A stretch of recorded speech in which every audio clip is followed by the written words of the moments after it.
separated in your mind. Make some noise if you're kinky. Yeah, like really kinky, make some noise. Yeah.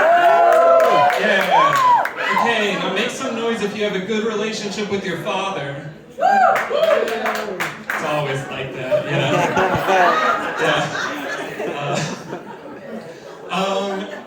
I wouldn't say that I'm kinky. Like I personally, I don't need a lot of stuff. But like I'm willing to do stuff. But it's, when I was on Grindr, did you record me? when I was yesterday, it's kind of wild, right? And like everybody always like, oh, it's just a wasteland. Grindr's a wasteland now. Like, when can you point to in the timeline that it was not? Like, it started so sophisticated and elegant. It shows you how many feet away you are from your dick appointment. Like, no, it's always been that way. But like, I kind of hate it. I kind of hate the question, like, okay, no shame, make some noise if you're on Grindr. No shame at all. I know if you're lying.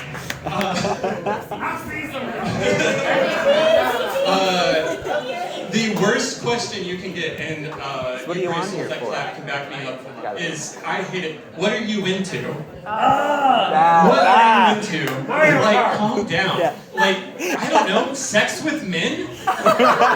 That's my big thing. Like, everything else is like, well, I'm only a Chipotle, it's optional. Like, I don't have to do it. And a dog collar. And a taser. Do you have a And taser? then, like, I'll be like, I don't know, sex, and what do you do? And they'll be like, oh, choking, gagging, cold ironing, food play, golden showers. And I'm like, have you tried calling your dad? just a quick call, a text even, something. I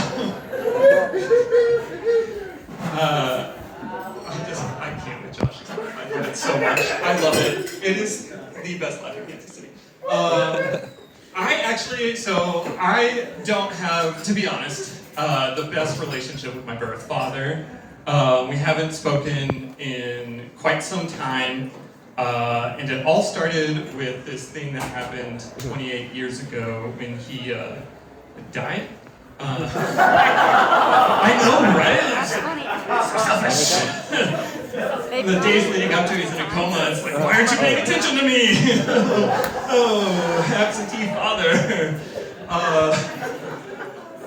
It's okay though, I got a new one. You can do that. And this is him, this is Dad 2.0 right here on my shirt. Yeah, he hates this shirt, but it gives me so much life. And it's the best thing I've ever owned in my life. But my birth dad, he died of cancer. That's really funny. He died of cancer, and my adopted father, he actually had cancer twice. And so I'm no scientist, but I think that fucking my mom gives you cancer. I don't know. They revisited their will, and I'm getting a lot, so I'm like, Mom, can you take him on a romantic getaway? Need some money. So who in here has depression? Yeah, okay, great. Who here is on antidepressants? Yes, shout them out. What are your antidepressants? I'll start. Well, Butrin, me too. Yeah, Zoloft. I'm also on amitriptyline. What was that last one? Yeah, I didn't hear you anyway, but that's fine. So I really am a big supporter of using your stage for good and using your voice to highlight issues. And one thing that I think a lot of comedians do really well is just highlight mental illness, because we all have it. We are all depressed and anxious, like we're very confident on stage, and then afterwards we just go back into our corner. Leave me alone, please. But in that vein, I do have a PSA for all of my depressed people here. Don't buy a weighted blanket.